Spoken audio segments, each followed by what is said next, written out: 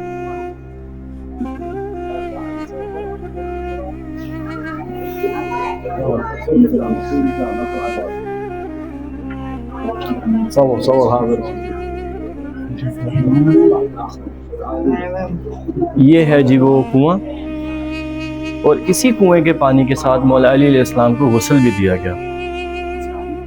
جہاں پہ غسل دیا وہ بالکل صاف جگہ ہے.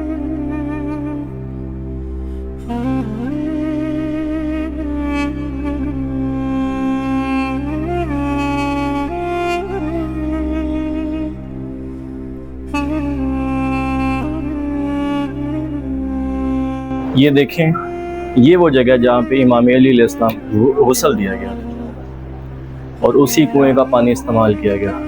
دوسری جانب خواتین کے لیے مختص کیا ہوا ہے. کب سوچا تھا میں نے یہ تیرے در پہ میں آؤں گا,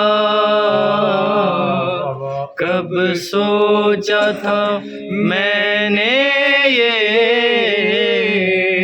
تیرے در پہ یوں آؤں گا, ہے خرد سے ہی بالا تر, ہے خرد سے ہی بالا تر, انداز کریمانہ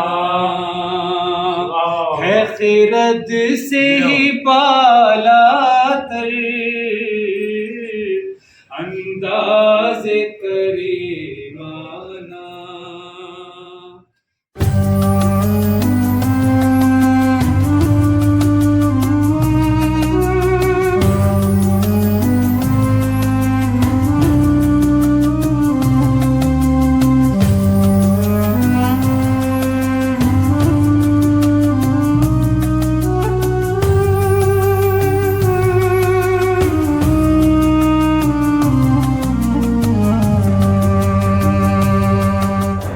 اس وقت ہم لوگ موجود ہیں حضرت میثم تمار علیہ السلام کے روضے پر. میثم تمار کا تعلق عرب سے نہیں تھا, یہ قبیلہ اسد ایک اسدی خدوم تھی, ان کے غلام تھے. بعد میں حضرت علی علیہ السلام نے ان کو آزاد کروایا. جب حضرت علی علیہ السلام نے ان کا نام پوچھا تو انہوں نے فرمایا کہ میرا نام سالم تھا. تو حضرت علی نے کہا کہ میں نے رسول اللہ صلی اللہ علیہ وسلم سے سنا ہے کہ تمہارا نام میثم تھا. میثم اس بات پر کافی حیران ہوتے ہیں اور فرماتے ہیں کہ یہ نام آپ کو کیسے پتہ لگا؟ تو فرمایا کہ میثم یہ نام مجھے اس کی بشارت رسول خدا نے دی تھی. پھر میثم کہتے ہیں کہ میرے اور میری والدہ کے علاوہ اس نام کو کوئی نہیں جانتا تھا. یہ اس شخصیت کا روزہ ہے جس نے اہل بیت کے ساتھ وفا کی. مولا علی علیہ السلام کے فضائل اس قدر سنایا کرتے تھے کہ ایک دفعہ مسجد نبوی, ایک دفعہ مسجد کوفہ, جو باہر اس روزے سے باہر نکلے تو سامنے مسجد کوفہ ہے, اس مسجد میں بیٹھ کے مولا علی علیہ السلام کے ایک صحابی کو راز و نیاز کی باتیں فرما رہے تھے. تو اچانک اس صحابی نے کہا کہ میثم تم کیا دیوانوں کسی باتیں کرتے ہو؟ تو فرمایا کہ ایسا ممکن ہی نہیں کہ علی کا چاہنے والا ہو اور اسے لوگ دیوانہ نہ کہیں. یہ میثم تمار جو معرفت علی میں اس طرح سے معرفت علی میں ان کے اوپر راز مولا علی علیہ السلام آشکار تھے. جب واقعہ کربلا پیش ہونے لگا تھا تو ابن زیاد نے حکم دیا کہ جاؤ اس کو لے جاؤ اور اس کی زبان کاٹ دو. تو میثم تمار کو ابن زیاد نے کہا کہ جاؤ اس کی زبان کاٹ دو. میثم تمار نے فرمایا کہ ہاں میں نے اپنے مولا علی سے یہی سنا تھا کہ ایک شخص, ایک بدکار عورت کا بیٹا میری زبان کاٹنے کا حکم دے گا. تو کچھ عرصے کے بعد ابن زیاد نے کہا کہ نہیں میں تمہیں یہ سزا نہیں دوں گا. بعد میں ابن زیاد اس پورے واقعے کو بھول جاتا ہے اور وہ بعد میں یہی سزا میثم تمار کو دیتا ہے. میرے اس روزے کے بالکل بائیں جانب ایک درخت ہے جس درخت کے ساتھ میسم تمار کے سر کو لٹکایا گیا تھا۔ تمار اصل میں کھجور فروش کو کہا جاتا ہے، کھجور بیچنے والے کو کہا جاتا ہے۔ آپ اس روزے کو دیکھیں کہ کس طرح سے اہل بیت کے ساتھ جن ہستیوں نے وفا کی ہے، یہ ان کے روزے آپ لوگوں کے سامنے ہیں۔ یہ وفا کا نتیجہ ہے، یہ ان کی محبت کا نتیجہ ہے کہ جن جن لوگوں نے ان ہستیوں کے ساتھ وفا کی ہے، آج لوگ ان کے درباروں پر آ کے، ان کے مزاروں پر آ کر، ان کے روزوں پہ آ کے نذرانے عقیدت پیش کر رہے ہیں۔